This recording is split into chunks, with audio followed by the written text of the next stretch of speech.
শাগনিকের জন্মদিনে শাগনিকেই মিল্কি বারের বুকেটা দিয়েছিলাম। চলো এটা কিভাবে আমি তৈরি করেছি তোমাদের সাথে শেয়ার করি। প্রথমেই বলি ও চকোলেট খেতে একদমই ভালোবাসে না। ও মিল্কি বার ভীষণ ভালোবাসে। আমার আবার মিল্কি বারটা না একদম ভালো লাগে না। কিন্তু ওর যেহেতু ভালো লাগে আমি এত্ত মিল্কি বার কিনে নিয়ে চলে এসেছি।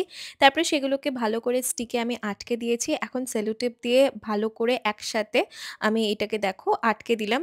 মুখে প্রসেসটা বলার থেকেও তোমরা আশা করছি দেখতে পাচ্ছ। ফ্লাওয়ার বুকেতে যে প্লাস্টিকটা ইউজ করো ওই প্লাস্টিকটা আমি কিনে এনেছিলাম আর এখানেই ঝামেলা শুরু হয়েছিল। কোথা দিয়ে আটকাবো, কোথা দিয়ে কাটবো আমি নিজেই বুঝতে পারছিলাম না। আসলে ১ম বার এরকম কিছু করছিলাম। এদিক দিয়ে সেলো টেপ লাগাচ্ছি তো ওই দিক দিয়ে খুলে যাচ্ছে। বাবা! ভীষণ ঝামেলায় পড়েছিলাম। তো ফাইনালি যা হোক করে কিছু তো একটা করে নিয়েছি যেটা দেখতে অনেকটা বুকের মতো লাগছে। আর তোমরা এই বুকেটাকে অনেক, অনেক ভালোবাসা দিয়েছো। ভীষণ ভালো লেগেছে তোমাদের। আর সত্যি কথা বলতে আমারও খুব ভালো লেগেছে আর শাগনিকেরও কিন্তু ভীষণ ভালো লেগেছে।